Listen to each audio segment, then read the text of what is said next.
ഇന്നത്തെ വീഡിയോയിൽ നമ്മൾ വാഴച്ചാലിലെ ഒരു ട്രെക്കിങ്ങിനാണ് പോകുന്നത്. ഈ ട്രെക്കിങ്ങിന് നമ്മൾ ഇതിനു മുമ്പ് പോയിട്ടുണ്ടെങ്കിലും ഇപ്പോൾ അതിൻ്റെ ആ ഒരു ട്രെക്കിംഗ് പാത്ത് എന്ന് പറയുന്നത് കുറച്ചുകൂടി ഡീപ്പായിട്ടുള്ള കാട്ടിലൂടെയാണ്. അതുകൊണ്ട് തന്നെ അനിമൽ സൈറ്റിംഗ് കിട്ടാനായിട്ടുള്ള ചാൻസും വളരെ കൂടുതലാണ്. അപ്പോൾ നമ്മൾ പോകുന്ന വഴിക്ക് ഏഴാറ്റുമുഖത്തെ പ്ലാന്റേഷൻ റോഡിലൂടെയാണ് പോയത്. അങ്ങനെ പോയപ്പോൾ നമുക്ക് രാവിലെ തന്നെ കിട്ടിയൊരു സൈറ്റിംഗ് എന്ന് പറയുന്നത് 4 കൊമ്പന്മാരായിരുന്നു. ഈ പ്ലാന്റേഷൻ റോഡിലൂടെ നമ്മൾ എപ്പോൾ പോയി കഴിഞ്ഞാലും ഇവിടെ ആനയെ കാണാനായിട്ടുള്ള ചാൻസ് വളരെ കൂടുതലാണ്. അതിൻ്റെ ഒരു കാരണം എന്ന് പറയുന്നത് ഈ പ്ലാന്റേഷനിൽ നിറയെ എണ്ണപ്പനകൾ നിൽക്കുന്നുണ്ട്. അപ്പോൾ ഈ എണ്ണപ്പനകൾ മറിച്ചിടാനും അതിൽ നിന്ന് ഭക്ഷണം കഴിക്കാനൊക്കെ ആയിട്ടാണ് ഈ ആനകൾ ഇവിടെ വരുന്നത്. ഒരു എണ്ണപ്പന മറിച്ചിടുകയാണെന്നുണ്ടെങ്കിൽ അതിൻ്റെ തടിയും ഓലയും മടലും അങ്ങനെ എല്ലാ സാധനവും ഈ ആനകൾ കഴിക്കും. ഇതിൻ്റെ തടി ഇത്തിരി ഹാർഡായതുകൊണ്ട് തന്നെ പല സമയത്തും നമ്മൾ നോക്കുമ്പോൾ ഇവർ ഈ കൊമ്പ് വെച്ച് കുത്തി പൊട്ടിച്ചും അതുപോലെ ചവിട്ടി പൊട്ടിച്ചൊക്കെയാണ് ഈ ഒരു തടി കഴിക്കാറുള്ളത്.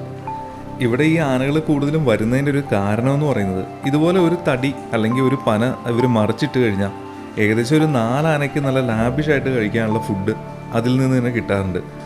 അതുപോലെ തന്നെ നേരെ താഴേക്ക് ഇറങ്ങുകയാണെന്നുണ്ടെങ്കിൽ നമ്മുടെ ഏഴാറ്റുമുഖത്തെ ആ ഒരു റിവർ ഉള്ളതുകൊണ്ട് തന്നെ ആനയ്ക്ക് കുടിക്കാനുള്ള വെള്ളവും കുളിക്കാനുള്ള സ്ഥലവും എല്ലാം അവിടെ തന്നെയുണ്ട്. ഈ ഒരു കാരണങ്ങൾ കൊണ്ട് തന്നെയാണ് ആനകൾ മിക്കപ്പോഴും ഈ ഒരു പ്ലാന്റേഷൻ റോഡിൽ തമ്പടിക്കാറുള്ളത്. ഇവിടെ ആനകൾ ഇങ്ങനെ സ്ഥിരമായിട്ട് ഇറങ്ങുന്നത് കൊണ്ട് തന്നെ ഇതിനെ നിരീക്ഷിക്കാനും അതുപോലെ തന്നെ ഓടിച്ചു വിടാനും ഒക്കെ ആയിട്ട് വാച്ചർമാരും ഈ ഭാഗത്തും പല സമയങ്ങളിലും കാണാൻ പറ്റും. നമ്മൾ ഈ കാണുന്ന ഒരു കൊമ്പന് ശരിക്കും ഒരു കൊമ്പ് മാത്രമാണുള്ളത്. ശരിക്കും ഈ ആനകൾ തമ്മിൽ തല്ല് പിടിക്കുന്ന സമയത്ത്, അതായത് കുത്തു പിടിക്കുന്ന സമയത്ത് കൊമ്പുകൾ കൂട്ടിയിടിച്ചൊക്കെയാണ് സാധാരണ ഈ കൊമ്പന്മാരുടെ കൊമ്പൊടിഞ്ഞു പോകാറുള്ളത്. അതുപോലെ തന്നെ ഇവർ മദം പൊട്ടി നിൽക്കുന്ന ആ ഒരു ടൈമിൽ ചിലപ്പോൾ മരങ്ങളിലും മറ്റും ഈ കൊമ്പ് കൊണ്ട് ഹാർഡായിട്ട് കുത്തുന്ന ടൈമിലും ഇവരുടെ കൊമ്പൊടിഞ്ഞു പോകാറുണ്ട്. ഇതിൽ ഏതാണ് സംഭവിച്ചതെന്നുള്ള അറിയില്ല. എന്തായാലും നമ്മൾ ഈ കാണുന്ന ഒരു കൊമ്പന് ഒരു കൊമ്പ് ഒടിഞ്ഞു പോയിട്ട് ഇപ്പോൾ ഒറ്റക്കൊമ്പനായിട്ടാണ് നിൽക്കുന്നത്. ഈ ആനകളുടെ തൊട്ടടുത്ത് തന്നെ വേറെയും 2 ആനകൾ നിൽക്കുന്നുണ്ട്. അപ്പോൾ എന്തായാലും നമ്മുടെ രാവിലത്തെ ഒരു സൈറ്റിംഗ് എന്ന് പറയുന്നത് ഇവിടെ കണ്ട 4 ആനകൾ തന്നെയാണ്.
അങ്ങനെ ഭക്ഷണം കഴിക്കാനായിട്ട് ആനകൾ ഇവിടെ കൂടിയതുകൊണ്ട് തന്നെ ഇവർ തമ്മിൽ ചെറിയൊരു തർക്കമെല്ലാം നടക്കുന്നുണ്ട്.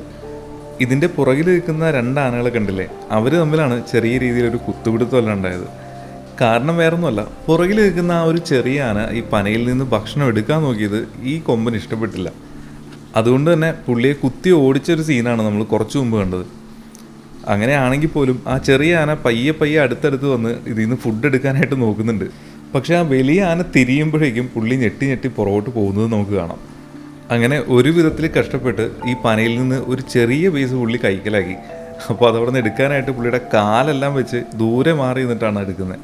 ആ ഒരു ആനയുടെ അടുത്തേക്ക് പോകാനായിട്ട് ധൈര്യം ഇല്ലാത്തതുകൊണ്ട് തന്നെ ആയിരിക്കും. അങ്ങനെ പുള്ളി കിട്ടിയ ഭക്ഷണവും കൊണ്ട് നേരെ പുറകോട്ട് മാറി നിന്ന് തനിയെ നിന്നാണ് കഴിക്കുന്നത്.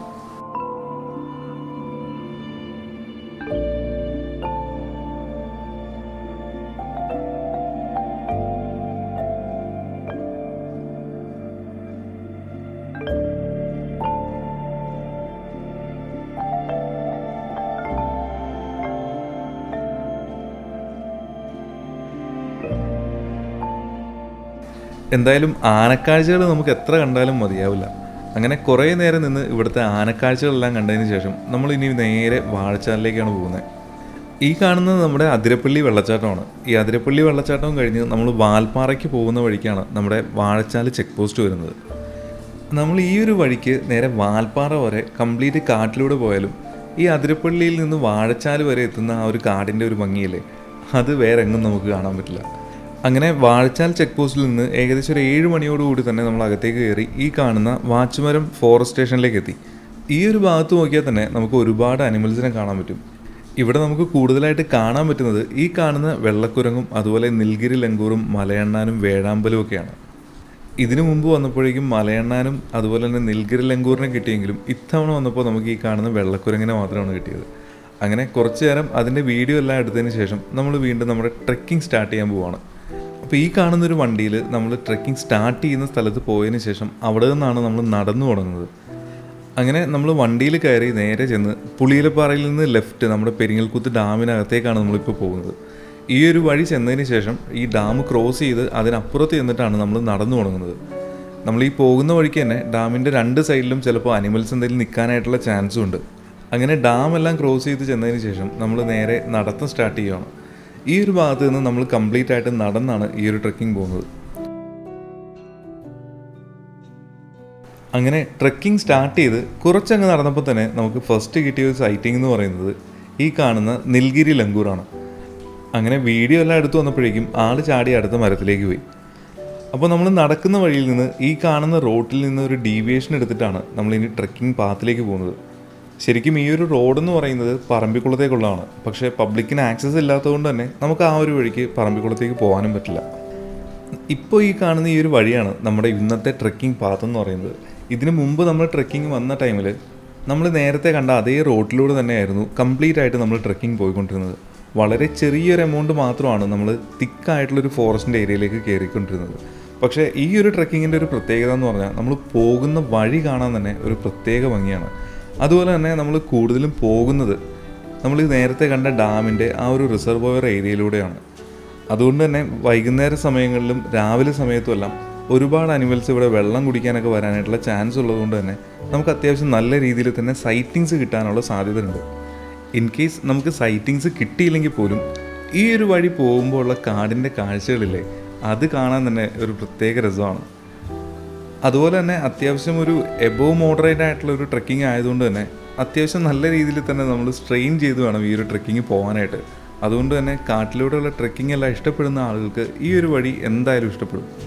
അപ്പോൾ കുറച്ച് നേരം നമുക്ക് ഈ കാടിൻ്റെ റിയൽ ആയിട്ടുള്ള സൗണ്ട് എല്ലാം കേട്ട് കിടന്നാലോ.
അങ്ങനെ കുറേ നേരത്തെ നടത്തത്തിന് ശേഷം നമ്മൾ ഫസ്റ്റ് റെസ്റ്റ് ചെയ്യാനായിട്ടൊരു പോയിന്റിലേക്ക് എത്തി. ഈ ഒരു ഭാഗത്ത് നിന്ന് കഴിഞ്ഞാൽ നമ്മുടെ ഡാമിൻ്റെ റിസർവോയർ ഏരിയ നല്ല ഭംഗിയായിട്ട് തന്നെ നമുക്ക് കാണാൻ പറ്റും. രാവിലെയോ വൈകുന്നേരമോ ഒക്കെ ആണെന്നുണ്ടെങ്കിൽ ഈ ഒരു ഭാഗത്ത് ഒരുപാട് അനിമൽസിനെ നമുക്ക് കാണാനായിട്ടുള്ള ചാൻസും കൂടുതലാണ്. അനിമൽസിനെ മാത്രമല്ല ഒരുപാട് വെറൈറ്റി വാട്ടർ ബേർഡ്സിനെയും നമുക്ക് ഈ ഒരു ഭാഗത്ത് കാണാൻ പറ്റും.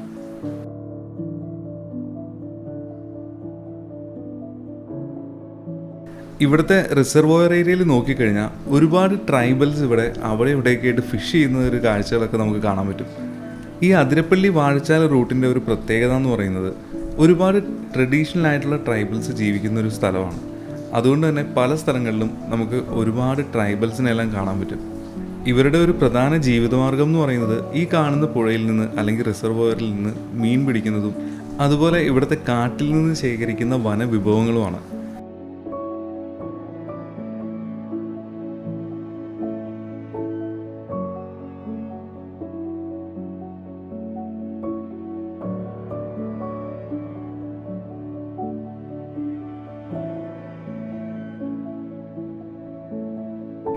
അങ്ങനെ കുറച്ച് നേരം നിന്ന് നമ്മൾ റിസർവോയറിൻ്റെ അവിടുത്തെ കാഴ്ചകളെല്ലാം കണ്ടതിന് ശേഷം നമ്മൾ വീണ്ടും ട്രെക്കിങ് സ്റ്റാർട്ട് ചെയ്യാണ്. ഇനി ഇവിടെ നിന്ന് നമ്മൾ മുന്നോട്ടേക്ക് പോകുന്ന ഒരു ഏരിയ എന്ന് പറഞ്ഞാൽ അത്യാവശ്യം നല്ല രീതിയിൽ തിക്കായിട്ടുള്ളൊരു ഏരിയയും അതുപോലെ നല്ല രീതിയിൽ കയറ്റവും ഇറക്കമൊക്കെ ഉള്ളൊരു ഭാഗം ആയതുകൊണ്ട് തന്നെ ഈ ട്രൈപോഡും ക്യാമറയൊക്കെ പിടിച്ച് ഇതിൻ്റെ ഇടയിലൂടെ നടക്കുക എന്ന് പറയുന്നത് തന്നെ കുറച്ച് ഡിഫിക്കൽട്ടായിരുന്നു. പിന്നെ ഈ കയറ്റവും ഇറക്കവും അതുപോലെ തന്നെ ഈ തിക്കായിട്ടുള്ളൊരു കാടും ഒക്കെ ഇല്ലാണ്ട് എന്ത് ഫോറസ്റ്റ് ട്രെക്കിംഗ് അല്ലേ. എന്തായാലും ഈ ഒരു ട്രെക്കിങ് നമ്മൾ ഇതിന് മുമ്പ് വന്നപ്പോൾ ഉള്ള ആ ഒരു റൂട്ടിനേക്കാളും വളരെയധികം ബെറ്റർ ആയിട്ടുള്ളൊരു വഴി തന്നെയാണ്. നമുക്ക് ഒരുപാട് സൈറ്റിങ്സ് കിട്ടാനായിട്ട് ചാൻസ് ഉള്ളൊരു ഏരിയ കൂടിയാണ്. പിന്നെ ഈ കാട്ടിൽ കയറുമ്പോൾ അനിമൽസിനെ കാണുക എന്ന് പറയുന്നത് ശരിക്കും ഒരു ലക്ക് തന്നെയാണ്. കാരണം കിലോമീറ്ററുകളോളം പരന്ന് കിടക്കുന്ന ഈ ഒരു കാട്ടിൽ നമ്മൾ ഈ നടന്നു പോകുന്ന ആ ഒരു ട്രെക്കിംഗ് പാത്തിലേക്ക് തന്നെ അനിമൽസ് നമ്മൾ പോകുന്ന അതേ ടൈമിൽ എത്തിയാൽ മാത്രമാണ് നമുക്ക് ഈ ഒരു അനിമൽസിനെല്ലാം കാണാൻ പറ്റുള്ളൂ. ചിലപ്പോൾ നമ്മൾ നടന്നു പോയതിൻ്റെ തൊട്ട് പുറകെ ആയിരിക്കും ഒരു കടുവയോ ലെപ്പേർഡോ ഒക്കെ അതിലെ പാസ് ചെയ്തത്. അല്ലെങ്കിൽ നമ്മളിനി എത്താനുള്ള വഴിയിൽ നമ്മൾ എത്തുന്നതിന് ഒരു 2 മിനിറ്റോ 3 മിനിറ്റോ ഒക്കെ മുമ്പായിരിക്കും എന്തെങ്കിലും അനിമൽസ് പാസ് ചെയ്തിട്ടുണ്ടാവുക. അതുകൊണ്ട് തന്നെ ഈ അനിമൽസും നമ്മളും ഒരേ ടൈമിൽ ഏതെങ്കിലും ഭാഗത്ത് എത്തുകയാണെങ്കിൽ മാത്രമാണ് നമുക്ക് അനിമൽസിനെ കാണാൻ പറ്റുള്ളൂ. അതുകൊണ്ട് തന്നെയാണ് ഞാൻ ഈ കാട്ടിൽ കയറുമ്പോൾ അനിമൽസിനെ കാണണം എന്നുണ്ടെങ്കിൽ ലക്ക് വേണം എന്ന് പറയുന്നത്. പിന്നെ ഈ കാട്ടിൽ കയറുന്നത് ശരിക്കും അനിമൽസിനെ കാണുന്നതിന് വേണ്ടി മാത്രമല്ലല്ലോ. നമ്മൾ നേരത്തെ എല്ലാം വാൽപ്പാറ പോകുന്ന വഴിക്ക് ഈ ഒരു കാട്ടിലൂടെ ഇങ്ങനെ ബൈക്കിനോ അല്ലെങ്കിൽ കാറിനൊക്കെ പോകുമ്പോൾ കണ്ട് ഒരുപാട് കൊതിച്ചിട്ടുള്ളൊരു കാടാണ് ഈ വാൽപ്പാറയ്ക്ക് പോകുമ്പോൾ നമ്മുടെ അതിരപ്പള്ളി വാഴച്ചാൽ ഭാഗത്തെ കാട്. അപ്പോൾ ഈ ഒരു കാടിനകത്ത് എപ്പോഴെങ്കിലും ഒന്ന് കയറാൻ പറ്റിയിരുന്നെങ്കിലോ അല്ലെങ്കിൽ കാറ് കൊണ്ട് തന്നെ ഒന്ന് കയറിപ്പോകാൻ പറ്റിയിരുന്നെങ്കിലോ എന്നൊക്കെ പലപ്പോഴും ആലോചിച്ചിട്ടുള്ളതാണ്. എന്തായാലും ആ ഒരു കാട്ടിലൂടെ ഇങ്ങനെ നടക്കാൻ പറ്റുന്നത് തന്നെ ശരിക്കും ഒരു ഭാഗ്യം എന്ന് തന്നെ വേണമെങ്കിൽ പറയാം. ചിലപ്പോൾ ഈ ഒരു ട്രെക്കിംഗ് പാത്തുകളൊക്കെ പിന്നീട് എപ്പോഴെങ്കിലും ക്ലോസ് ആവുകയാണെങ്കിൽ തന്നെ നമ്മുടെ പുറകെ വരുന്ന തലമുറകൾക്കൊന്നും ഈ ഒരു കാടിനകത്ത് കയറാനും ഇവിടുത്തെ കാഴ്ചകളൊന്നും കാണാൻ പറ്റില്ല. അതുകൊണ്ട് തന്നെ നിങ്ങൾ ആരെങ്കിലും ഇവിടുത്തെ കാടെല്ലാം കയറി കാണാനായിട്ട് ആഗ്രഹിക്കുന്നവരുണ്ടെന്നുണ്ടെങ്കിൽ ഒട്ടും മടിക്കാതെ നേരെ ഇങ്ങോട്ടേക്ക് വിട്ടോ. പിന്നെ ഈ കാടുകളിലോട് ചേർന്ന് നിൽക്കുന്ന ട്രൈബൽസിനെ എല്ലാം സപ്പോർട്ട് ചെയ്യുന്നതിനായിട്ട് ഇതുപോലുള്ള എക്കോ ടൂറിസം പ്രോഗ്രാംസ് എല്ലാം നമ്മുടെ ഗവൺമെൻറ് എല്ലാം പ്രോത്സാഹിപ്പിക്കുന്നതുകൊണ്ട് തന്നെ ഇതൊന്നും നിർത്തിപ്പോകാനായിട്ടുള്ള ചാൻസും ഇല്ല. അപ്പോൾ ഞാൻ നേരത്തെ പറഞ്ഞ പോലെ തന്നെ ഇനി അങ്ങോട്ടേക്കുള്ള വഴി എന്ന് പറഞ്ഞാൽ കുറച്ച് ഹാർഡായിട്ടുള്ള വഴിയാണ്. നല്ല രീതിയിൽ ഇറക്കവും അതുപോലെ തന്നെ പാറയും മരങ്ങളെല്ലാം വീണ് കിടക്കുന്ന ഒരു വഴികളിലൂടെയൊക്കെയാണ് നമുക്ക് ഇനി മുന്നോട്ടേക്ക് പോകാനുള്ളത്.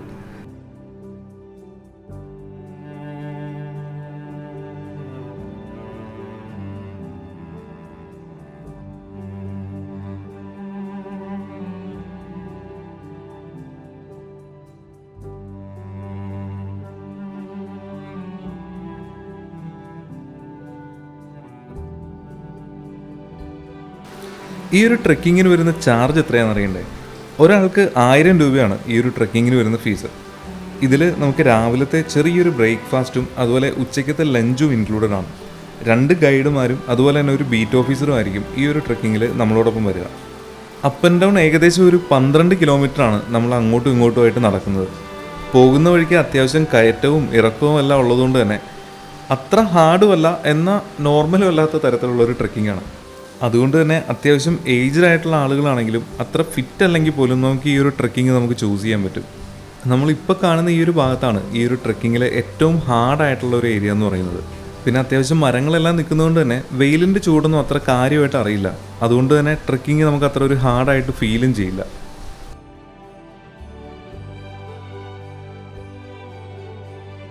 അങ്ങനെ കുറേ നേരത്തെ നടത്തത്തിന് ശേഷം നമ്മൾ രാവിലെ ബ്രേക്ക്ഫാസ്റ്റ് കഴിക്കുന്ന ഒരു പ്ലേസിലേക്ക് എത്തി. ബ്രേക്ക്ഫാസ്റ്റ് കഴിക്കുന്ന ആ ഒരു ഏരിയയുടെ അടുത്തായിട്ട് തന്നെ കണ്ട ചെറിയൊരു ടെൻറ്റാണ്.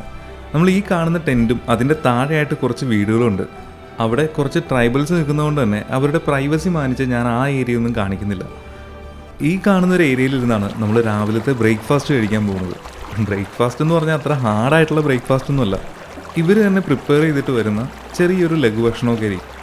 എങ്ങനെയുള്ള ഭക്ഷണമാണെങ്കിലും ഈ ഒരു ഭാഗത്ത് ഈ ഒരു ആംബിയൻസിലിരുന്ന് കഴിക്കുമ്പോൾ അതൊരു പ്രത്യേക രസം തന്നെയാണ്. അങ്ങനെ ഭക്ഷണമെല്ലാം കഴിച്ചു കഴിഞ്ഞ് കുറച്ച് നേരം ഇരുന്ന് റെസ്റ്റ് എല്ലാം എടുത്തതിന് ശേഷം നമ്മൾ ട്രെക്കിങ് വീണ്ടും സ്റ്റാർട്ട് ചെയ്യുകയാണ്. അങ്ങനെ ട്രെക്കിങ് സ്റ്റാർട്ട് ചെയ്ത് നമ്മൾ കുറച്ച് മുന്നോട്ട് ചെന്നപ്പോൾ തന്നെ നമുക്ക് വേറൊരു വെറൈറ്റി കാഴ്ച കാണാൻ പറ്റി. വേറൊന്നുമല്ല, ഈ കാണുന്ന ഒരു ഏറുമാടമാണ്. അപ്പോൾ നമുക്ക് അതിൻ്റെ മുകളിൽ കയറിയിട്ട് അവിടുത്തെ കാഴ്ചകളൊക്കെ ഒന്ന് കാണാം.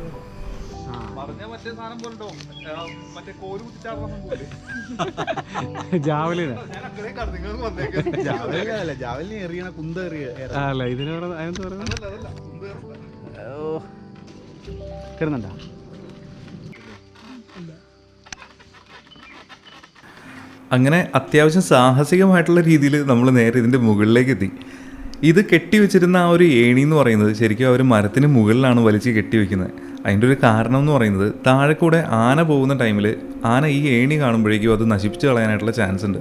അതുകൊണ്ട് തന്നെ നമ്മൾ കയറുകയോ ഇറങ്ങുകയോ ഒക്കെ ചെയ്തതിന് ശേഷം ഈ ഏണി തിരിച്ച് ആ ഒരു മരത്തിന് മുകളിലേക്ക് തന്നെ വലിച്ച് കെട്ടിവെച്ചതിന് ശേഷമാണ് നമ്മളും തിരിച്ചു പോകുന്നത്. അങ്ങനെ നമ്മൾ കുറച്ചുകൂടി മുന്നോട്ട് ചെന്നപ്പോൾ നമ്മൾ ഇത്രയും നേരം കണ്ട ടെറൈൻ വെച്ച് നോക്കുമ്പോൾ ഇത്തിരി നിരപ്പായിട്ടുള്ളൊരു പ്ലേസിലേക്ക് എത്തി. ഈ ഒരു ഭാഗത്തെന്ന് പറഞ്ഞാൽ നല്ല രീതിയിൽ ഈറ്റക്കാട് നിൽക്കുന്നുണ്ട്. ഇവിടെ കൂടുതലായിട്ടുള്ള പ്രസൻസ് എന്ന് പറയുന്നത് കരടിയും അതുപോലെ തന്നെ ആനയുമാണ്. ശരിക്കും നമ്മളിപ്പോൾ ഈ നടക്കുന്ന ഒരു ഭാഗത്താണ് കരടിയെ കൂടുതലായിട്ടും കാണാറുള്ളത്. നമ്മൾ ഈ കാണുന്നൊരു മാർക്ക് എന്ന് പറയുന്നത് ഇന്ന് രാവിലെ ചിതലിനെ എടുത്ത് കഴിക്കുന്നതിനായിട്ട് കരടി വന്ന് മാന്തിയ ഒരു ഭാഗമാണ്. ഈ കരടിയുടെ ഒരു പ്രധാന ഇഷ്ട ഭക്ഷണം എന്ന് പറയുന്നത് ചിതലും അതുപോലെ തന്നെ നമ്മൾ ഈ കാണുന്ന തേനീച്ചക്കൂട്ടിലുള്ള തേനുമാണ്. ഈ കരടി മനുഷ്യരെ ആക്രമിക്കുന്നതും അതുപോലെ മറ്റു മൃഗങ്ങളെ ആക്രമിക്കുന്നതെല്ലാം നമ്മൾ കേട്ടിട്ടും കണ്ടിട്ടും എല്ലാം ഉണ്ടാവും. പക്ഷേ കരടി മാംസബുക്കല്ല. അങ്ങനെ നമ്മൾ നടന്ന് നമ്മൾ ഈ കാണുന്ന ഒരു ക്യാമ്പ് ഷെഡിലേക്ക് എത്തി. അപ്പോൾ ഇവിടെ നിന്ന് ഇനി ഉച്ചഭക്ഷണമെല്ലാം കഴിച്ചതിന് ശേഷമാണ് നമ്മൾ ട്രെക്കിംഗ് വീണ്ടും സ്റ്റാർട്ട് ചെയ്യുന്നത്. ഈ ക്യാമ്പ് ഷെഡിൻ്റെ ചുറ്റും നോക്കിക്കഴിഞ്ഞാൽ നമുക്ക് നല്ല ആഴത്തിലുള്ള ഒരു ട്രെഞ്ചെല്ലാം കാണാൻ പറ്റും. ഈ ഒരു ഭാഗത്ത് ആനയും അതുപോലെ തന്നെ കാട്ടുപോത്തും കരടിയെല്ലാം ഒരുപാട് വരാൻ ചാൻസ് ഉള്ളതുകൊണ്ടാണ് ഇത്രയും വലിയൊരു ട്രെഞ്ച് ഇവിടെ കുഴിച്ചിട്ടുള്ളത്. ഇതിൻ്റെ നേരെ ഫ്രണ്ടിലായിട്ട് തന്നെ ഇതുപോലൊരു ലേക്കെല്ലാം ഉള്ളതുകൊണ്ട് തന്നെ ഒരുപാട് ജലപക്ഷികളെല്ലാം നമുക്ക് ഈ ഒരു ഭാഗത്ത് കാണാൻ പറ്റും.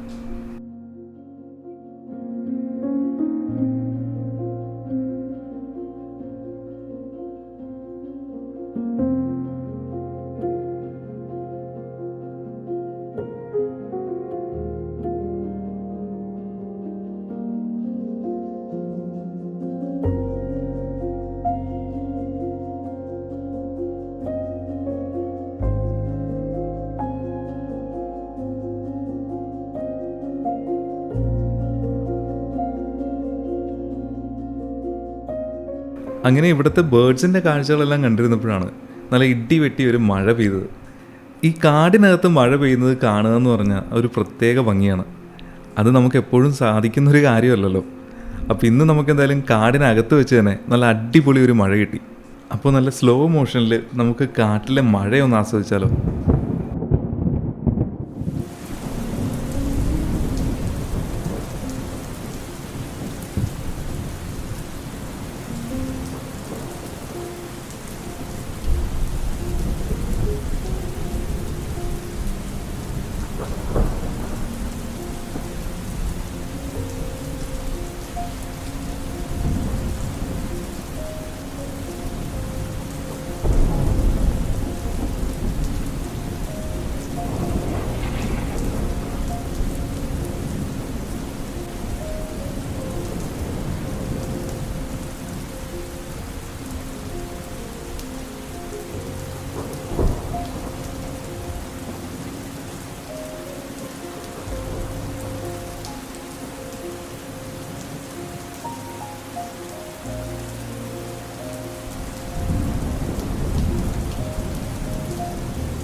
അങ്ങനെ മഴയെല്ലാം കഴിഞ്ഞ് നമ്മുടെ ഭക്ഷണമെല്ലാം കഴിഞ്ഞ് അത്യാവശ്യം ഒന്ന് വെയിലെല്ലാം ആയി കഴിഞ്ഞപ്പോഴേക്കും നമ്മൾ വീണ്ടും ട്രെക്കിംഗ് സ്റ്റാർട്ട് ചെയ്തു.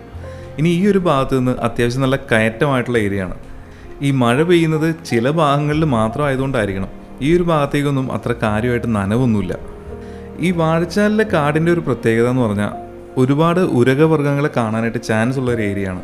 അതായത് നമ്മുടെ പാമ്പുകളെ. അങ്ങനെ നമ്മൾ പോയപ്പോഴേക്കും കണ്ട ഒരു പാമ്പാണ് ഈ കാണുന്നത്.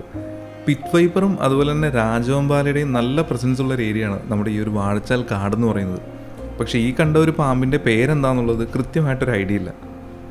നമ്മൾ നേരത്തെ കണ്ട ആ ഒരു ക്യാമ്പ് ഷെഡില്ലേ, ആ ഒരു ക്യാമ്പ് ഷെഡിലേക്ക് അത്യാവശ്യം വേണ്ട കൈ കഴുകുന്നതിനും പാത്രം കഴുകുന്നതിനും ഒക്കെ ഉള്ള വെള്ളം വരുന്നത് ഈ കാണുന്നൊരു പ്ലേസിൽ നിന്നാണ്.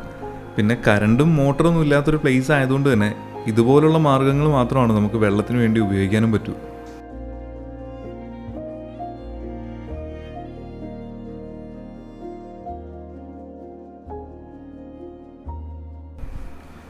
അങ്ങനെ നടന്ന് നമ്മൾ ഈ കയറ്റമെല്ലാം കയറി മുകളിലേക്ക് എത്തിയപ്പോൾ ഇതായിരിക്കുന്നു ഒരു മലയണ്ണൻ.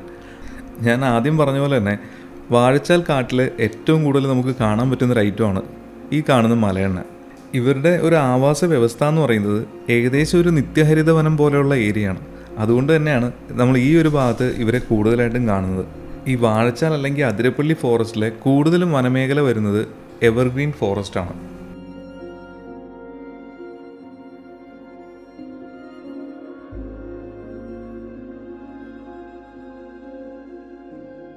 അങ്ങനെ ട്രെക്കിങ് നടന്ന് നമ്മൾ ഈ കയറ്റമെല്ലാം ഒരുവിധം കയറി തീർത്ത് ഇനി നിരപ്പായിട്ടുള്ളൊരു ഏരിയ കൂടിയാണ് പോകുന്നത്.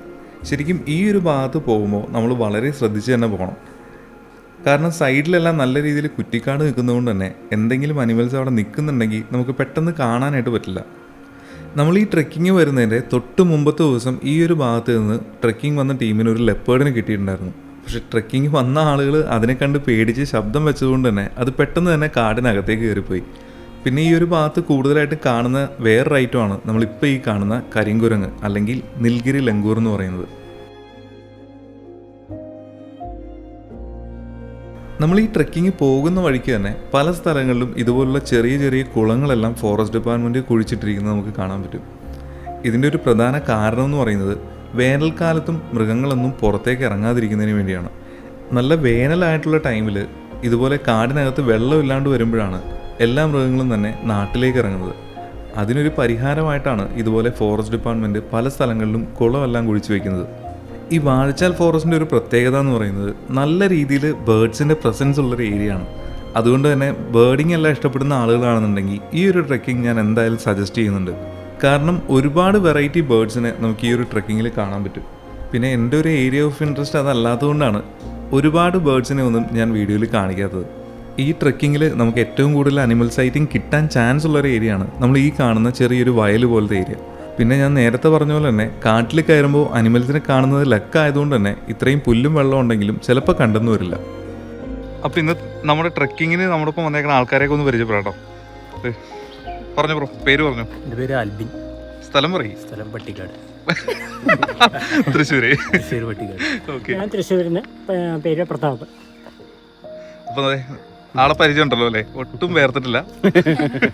അപ്പോൾ അനീഷ് സാറാണ് നമ്മുടെ ഒപ്പം ഇന്ന് ബീറ്റ് ഓഫീസറായിട്ട് വന്നേക്കണേ. ഇവർ രണ്ടുപേരാണ് ഗൈഡ്. ശരണ്യ, റീന ചേച്ചി. ഇവര് നമ്മുടെ എഴുപുന്ന അല്ലേ, ചേർത്തല. നിങ്ങൾ തന്നെ പരിചയപ്പെടുത്തിക്കോ. തറവൂര് വളമംഗലത്ത് നിന്ന് രാകേഷ്, എൻ്റെ വൈഫ് മീര. അപ്പോൾ ഇന്നത്തെ വീഡിയോ എല്ലാവർക്കും ഇഷ്ടപ്പെട്ടു എന്ന് വിചാരിക്കുന്നു. ഇഷ്ടപ്പെട്ടെങ്കിൽ കമൻറ്റ് ബോക്സിലൂടെ അറിയിക്കുക. അടുത്തൊരു നല്ല വീഡിയോയിലൂടെ വീണ്ടും കാണാം. അതുവരെ എല്ലാവർക്കും ബൈ.